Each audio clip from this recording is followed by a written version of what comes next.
na grande maioria, não tem um alinhamento, não tem uma compreensão clara desse planejamento regional, que é proposto pelo plano de bacias, é o nosso macro, né? É o nosso macro planejamento, e as políticas de mananciais, ou a política de educação ambiental, ou os próprios planos de segurança da água, parece que ainda não são apropriados. O plano diretor municipal, na maior parte das vezes, não tem o destaque, não dá relevância a essas questões de segurança hídrica para o município. Então, a gente tenta fazer, né, que esse programa 2 desperte nesse município essa importância de que, além de eu ter o território transformado, eu conseguir convencer os produtores, ou seja, até um condomínio de casas, desde que esse condomínio tenha características que possam ser preservadores de água, eles precisam ser abastecidos, né, de informações e tal, mas chega num ponto que a legislação municipal precisa ser protetiva, precisa auxiliar, porque normalmente esses pagamentos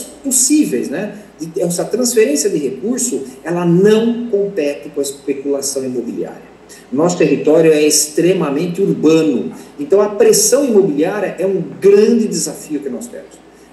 Então o município precisa entender que essas microbacias, ou essa região de abastecimento, essa região de manancial, ela precisa de atenção, ela precisa de cuidado, ela precisa de conservacionistas, mas ela precisa de lei, ela precisa de proteção legal para que o desenvolvimento seja compatível com a proteção, com a garantia e com a segurança hídrica. Então, o programa 2. O programa 3 e o programa 4 da nossa política já tratam de uma visão, sai dessa microbacia, sai de uma visão de ligação de ponta entre, já pensando no município, para uma gestão mais de subbacia. Nós somos, aqui dentro do nosso território, 7 subbacias, né, importantes. E de algumas outras, como o Quilombo aqui, que é uma subbacia de uma outra bacia, mas que também tem sua relevância, pode ser até ganhar também tratativas especiais. Nós estamos olhando para esse território, e aí a gente teve uma experiência o ano passado do nosso programa 4, que é o desenvolvimento dos planos municipais de Mata Atlântica e Cerrado, para que os municípios consigam se entender e se enxergar dentro desse contexto de subbacia e do quão importante o planejamento dessas áreas hídricas, desse solo, desse território como um todo precisam ser pensados de forma integrada.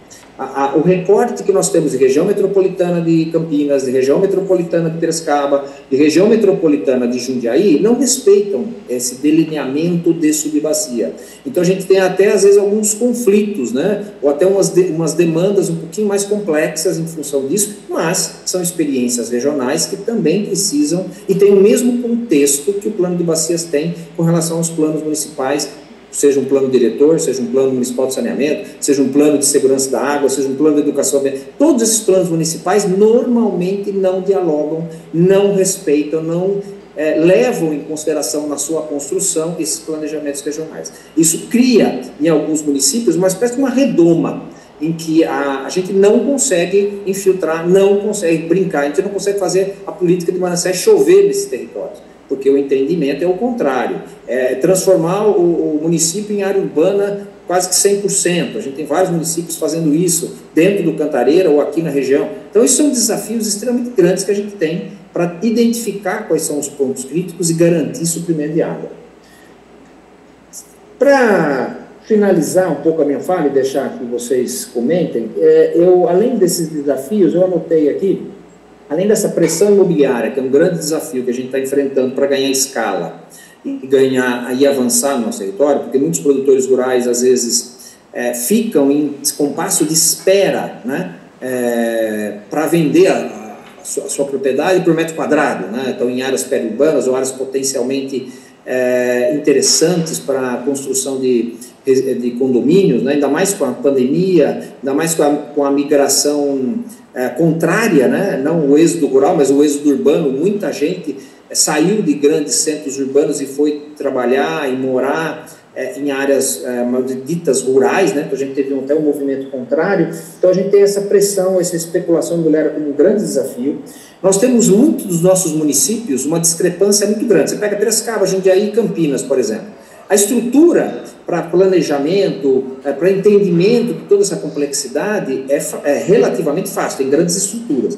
Mas você pega a maioria dos nossos pequenos municípios, tem, além de dificuldades operacionais, equipes, né, infraestrutura incapaz de nem vir buscar recurso no comitê, muito menos ter esse planejamento mais adequado. Então, esse é um desafio que a gente tem, e essa UCE, que é um mecanismo que a gente tem de contratação de instituições, de organizações, e logicamente a gente espera que elas sejam sempre locais, que elas tenham a compreensão mais clara desse território, possam nos ajudar a entender melhor o próprio município, a auxiliar o próprio município a construir esses projetos, a vir captar, a fazer essa integração e o entendimento da importância do município nesse planejamento não só municipal, mas também micro-regional dentro da subbacia.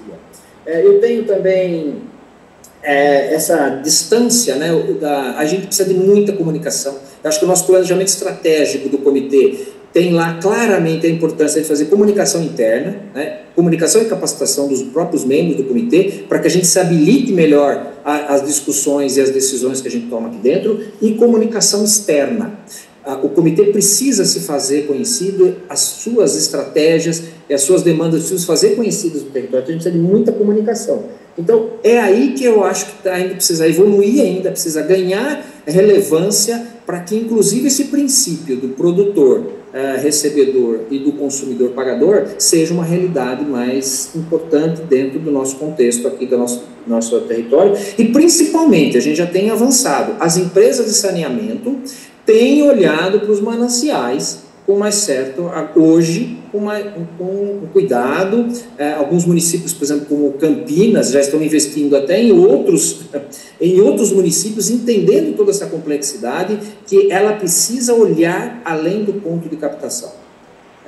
Eu lembro que no começo do processo, quando a gente ia bater papo lá com a Sanasa, com a Sabesp ainda também, a gente era irrelevante, a gente era completamente ignorado, posso dizer. Hoje, nós somos ouvidos, somos às vezes até procurados, há um entendimento de que as empresas, né, concessionárias precisam também, apesar de não ter essa... vou me contrapor aqui, mas eu acho que eles não têm obrigação legal de olhar, né, para esse território.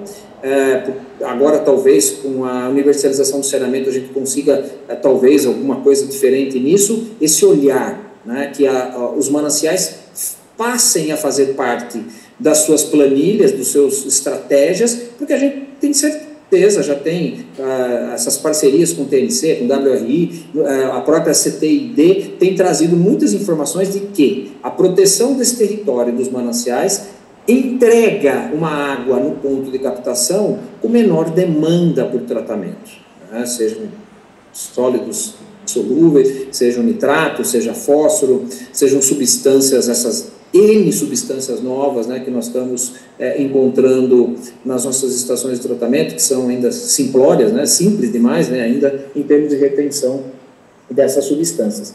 Então, e ainda para finalizar, ano a ano, menos água por habitante. Se a gente pegar aquele gráfico de disponibilidade hídrica, nós temos próximo já de 900, né, metros cúbicos por habitante ano, enquanto a recomendação seria 1.500, né? Então, vocês vejam que ano a ano a gente tem menos água disponível, por isso esse esforço do comitê em perdas, né, dentro dos municípios, por isso essa visão hoje do comitê mais ampliada para todas as mananciais, para todo o território, uma visão de paisagem única rural urbana. Isso é uma mantra nosso, né? Integrar rural urbano, integrar saneamento rural e urbano, integrar produção e proteção ambiental, integrar as políticas, né, que estão sendo desenvolvidas. Então, eu acho que só vou ainda para finalizar, pensando aqui na minha finalização, alguns tópicos que já passaram pela nossa política, que dialogam bastante com a segurança da água de vocês aqui. Por exemplo, transporte de cargas perigosas, a gente já discutiu isso muito dentro da política, a mobilidade, o trânsito, né, de cargas perigosas no nosso território é muito grande, o risco, acho que teve Jundiaí, se não me engano, né, que agora até os animais lá na região ficaram azuis, né, umas substâncias que podem, de um dia para a noite, aí, impedir o abastecimento urbano. Manejo de solos, tanto em áreas de proteção quanto em áreas produtivas, manejo florestal, tanto em APPs quanto reservas legais, e todas as técnicas de restauração possíveis, né, para baratear o custo. Inclusive uma visão de restauração, que a gente precisa até aprofundar com o Ministério Público, né? Que é essa ideia de que a gente conta hoje restauração com plantio de árvores, né? Mas o contexto ele tem que ser um pouco mais ampliado, com toda a proteção dos solos, manejo de estradas, tudo que acaba colaborando, né, para a proteção desse território, que, de fato, essa mata ciliar funcione como cílios, né? A ideia de filtrar, de reter sedimentos e substâncias que possam cair no corpo hídrico. Resistência a eventos extremos, a gente tem discutido muito como as bacias hidrográficas podem ser mais resilientes a esses eventos extremos cada dia mais constantes, em termos de chuvas e secas. Nós temos dialogado bastante com a visão de macrodrenagem e principalmente agora com a construção desses novos reservatórios, nós precisamos muita atenção nas áreas de contribuição.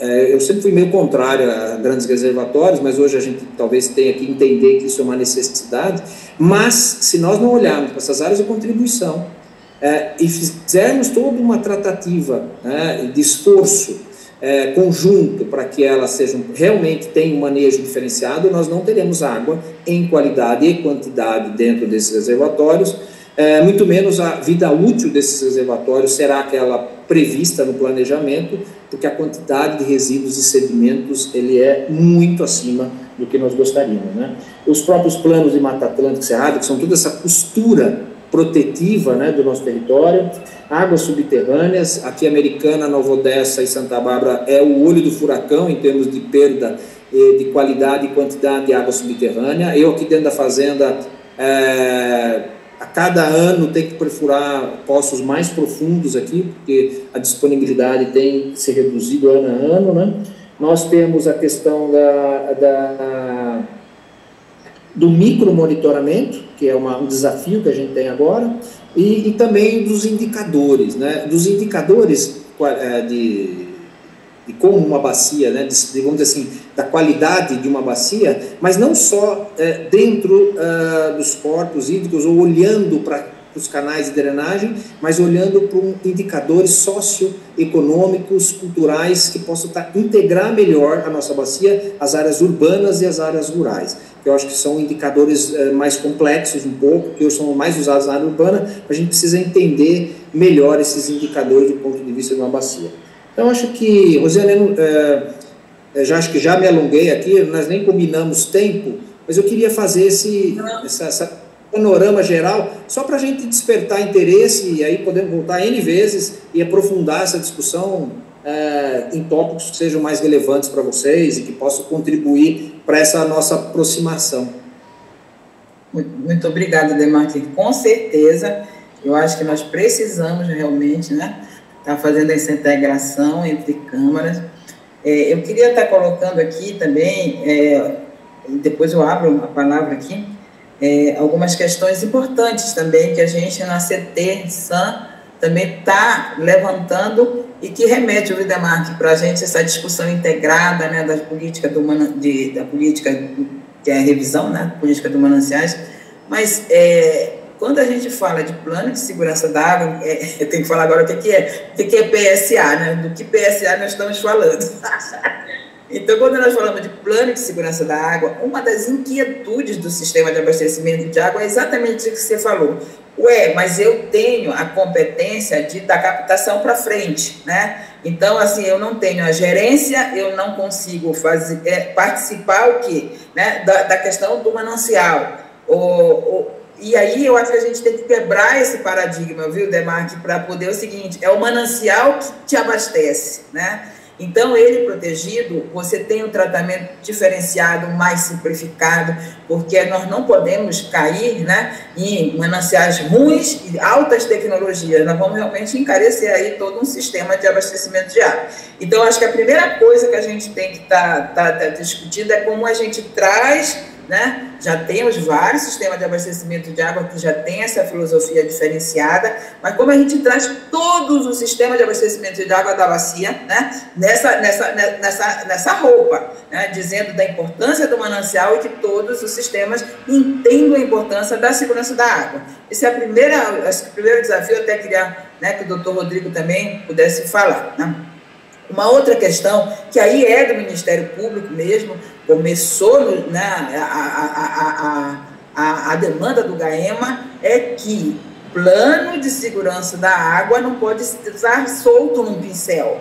Ele, para mim poder avaliar um plano de segurança da água, eu remeto às agências reguladoras que precisam realmente também estar discutindo essa questão, e que esse é um instrumento de avaliação da segurança da água que está sendo produzida, né? Não gosto de falar produzida, que está sendo distribuída para a população.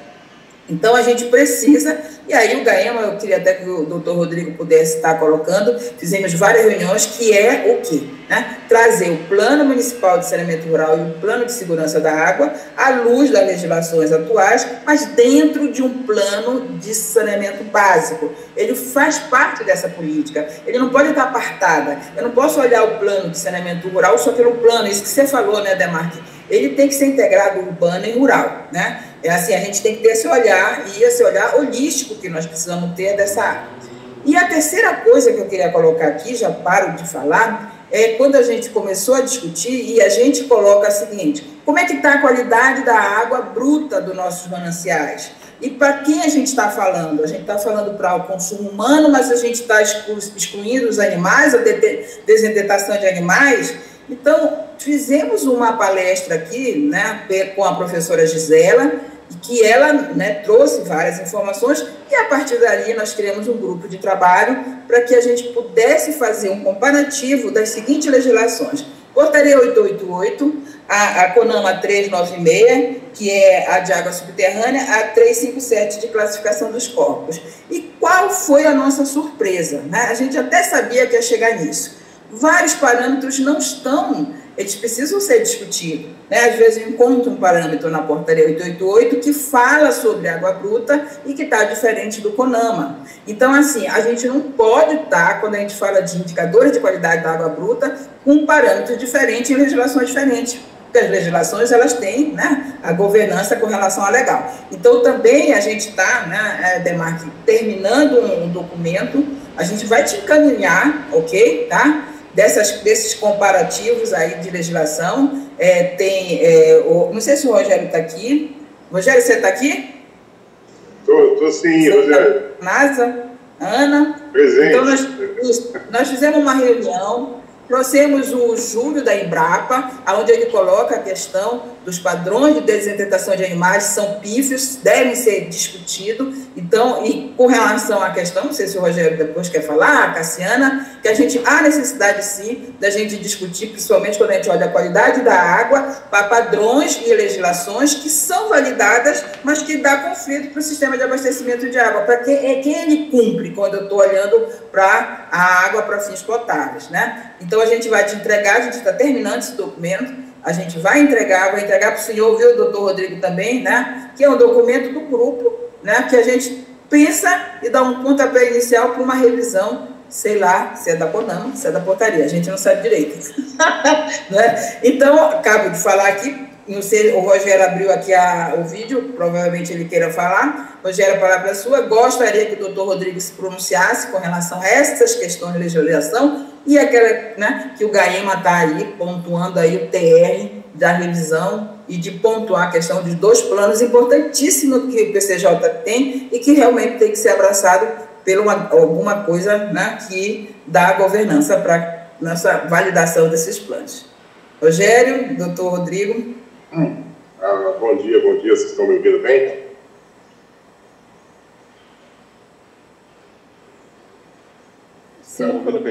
Ouvimos bem, Rogério. Não, rapidamente, só para comentar sobre essa colocação da Rosiane, que essa discussão começou em cima da possibilidade de haver uma revisão futura do CONAMA, já foi revisado já há bastante tempo, e no primeiro momento, foi até uma sugestão da professora Gisela Museu, de fazer o CONAMA fazer uma separação quanto aos usos da água, né, que não tá muito claro hoje no CONAMA, e você ter tabelas específicas aí de parâmetros baseados nesse consumo, aliás, nessa utilização. Então, se for para consumo humano, captação para tratamento, se for para uso e dessedentação, e etc. Em cima disso... Recreacional, né? Recreacional, perfeito. Né? São os vários usos da água. Em cima disso é que a gente começou a preparar um documento, esse que a Rosiane citou, fazendo alguns levantamentos, e a gente, particularmente, eu trabalhei mais focado em cima da questão da aplicação para tratamentos de água, e a gente usou, naturalmente, a portaria 888 como referência, e rapidamente a gente percebeu, assim, uma série de diferenças, né, entre os parâmetros, seja em relação aos valores de referência, seja em relação aos parâmetros. Então, já começamos a fazer esses apontamentos, muitas substâncias que apareceram na portaria que teve uma revisão mais recente, em 2021, que não constam no CONAMA. Ao contrário, alguns parâmetros que estão no CONAMA que não estão mais contemplados, então a gente até precisa ver a relevância de continuar mantendo esses parâmetros, que isso tudo é custo para quem monitora, né? Diferença nos valores de referência também são importantes avaliar, né? Você tem, por exemplo, parâmetros do CONAMA muito mais restritivos do que os da portaria, então isso precisa também ser avaliado se isso faz sentido manter. Então a gente começou com isso, fazendo um trabalho aí, uma tabela comparativa, que é esse documento, que até a Rosiane mandou uma versão aí para a gente aí ontem, e a gente está trabalhando nela para dar as últimas sugestões, mais gente vai também contribuir, para ver se a gente fecha uma preliminar, mas o que eu vi, assim, a parte da água para tratamento tem bastante coisa, também foi acrescentado bastante coisa em relação à desidretação. Acho que a parte recreacional ainda está faltando ainda a gente buscar mais referências, né? Recreacional está fraco ainda. Ainda está faltando. Quer dizer, é um trabalho em curso, né? Então, a gente não sei se já tem previsão para essa revisão do CONAMA, não faço ideia do que pé que está isso, se está em andamento ou não. E até a questão da portaria, a gente sabe que é mais provável que a gente tenha uma revisão aí a mais curto prazo, né? Costuma ter a previsão a cada 5 anos, né? Ano que vem a gente já está batendo aí 5 anos de revisão, então acredito que não vai demorar. Já o CONAMA não faço ideia de pé que está. De qualquer forma, acho que esse levantamento aí vai ser importante. É só para situar em que pé que está esse trabalho que a gente está fazendo, né? Obrigado, Rogério. Realmente, assim, o CONAMA, eu preciso ver, né, naquela ocasião, a própria professora Gisela disse que estavam começando a discutir a possibilidade de revisão, não sei se o Demarque sabe disso, e com relação à questão da portaria, o que está se começando a discutir é a questão do plano de amostragem para a área rural. Então, assim, é uma revisão da portaria olhando para ser executível na área rural. Mas vamos ver também. Isso aí foi apontado aí no Congresso da ABES, encaminhado para a FUNASA. Vamos, né? É isso aí.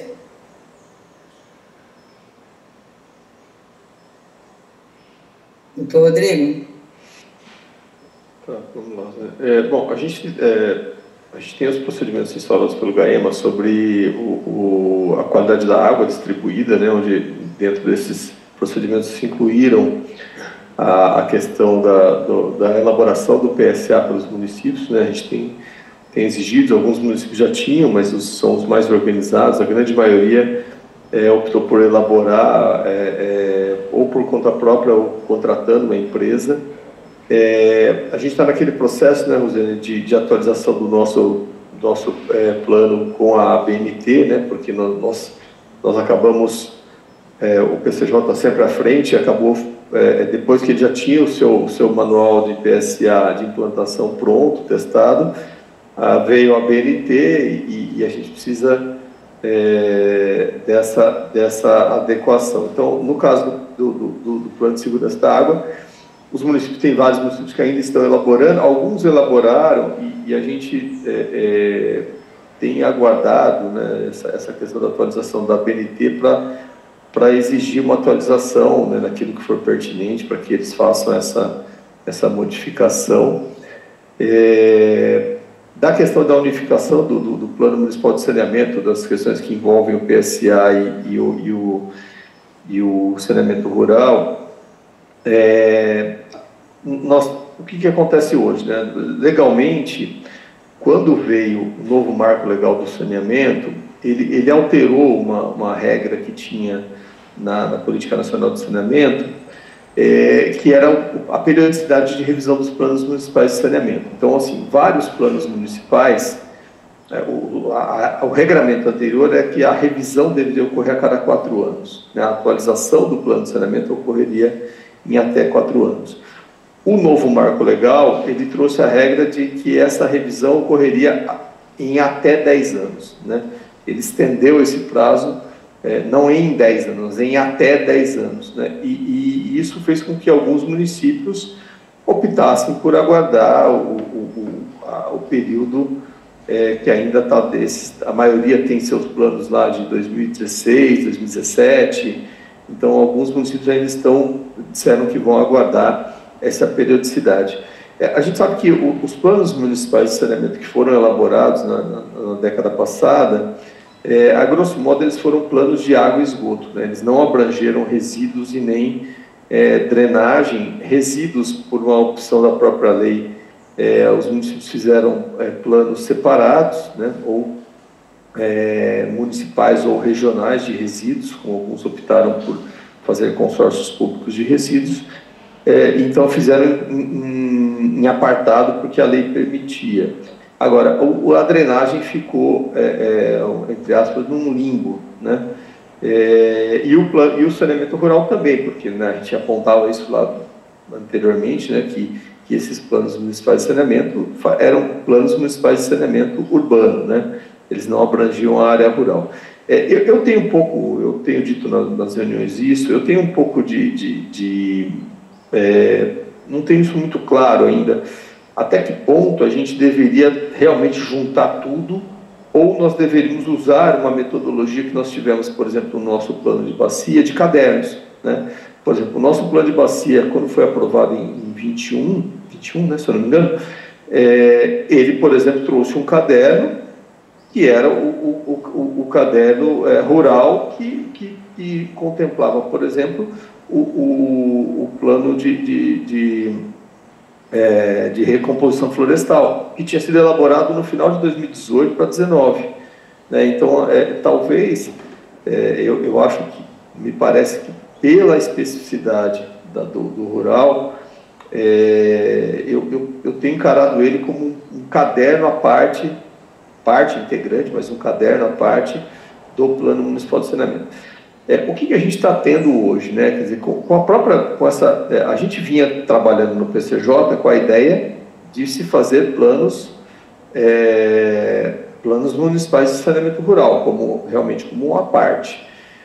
Acontece que o novo marco legal, ele identificou essa ausência, e ele incluiu a exigência de que o plano de saneamento, que o rural fosse incluso nos projetos, inclusive, de regionalização, né? E hoje a situação que a gente está, ela ainda está em aberta, porque você tem a exigência legal em que se formem unidades de gerenciamento regionais de saneamento, né? Hoje, no estado de São Paulo, nós temos 4 unidades, mas o bloco efetivo que está formado é o bloco 1, que é o URAI 1, que é o bloco Sabesp, que a gente chama, né? Os demais estão em aberto, sendo inclusive rediscutidos se vão continuar dessa forma de 4 regiões, ou se vão ser abertas sub-regiões rurais, e essa questão tem sido aberta. O que eu vi do saneamento rural, por exemplo, em relação ao que o Estado se propôs a fazer, ele não desce na especificidade, nas características que o nosso termo de referência de saneamento rural tem trabalhado. O nosso termo de referência para saneamento rural é muito mais abrangente, muito mais detalhado, com muito mais informações do que a amostragem que o Estado tem feito para o trabalho de saneamento rural. Né? Eu até vinha dizendo isso em algumas reuniões, que eu achava que nós deveríamos continuar insistindo na elaboração dos planos municipais de saneamento rural, porque eles seriam bases mais detalhadas para depois, na hora que houver o processo de regionalização de saneamento. Né? A gente tem, na semana passada, a gente teve uma reunião em Jaguariúna, me fugiu o nome qual foi a Câmara Técnica que fez a reunião, E justamente a área do PCJ veio trazer essa questão de que o governo o governo do Estado está pressionando para que se formem novos blocos de saneamento, e aí vai ter que incluir o saneamento rural conjuntamente. Então, nós estamos se pensar puramente no modelo legal, o modelo legal o plano de saneamento tem que incluir o rural no modelo de regionalização, né? Mas não há impedimento a que cada município faça o seu próprio plano, ainda que é o que a gente está avançando no PCJ. Não sei se ficou muito confuso, Rosiane, mas a gente está no processo,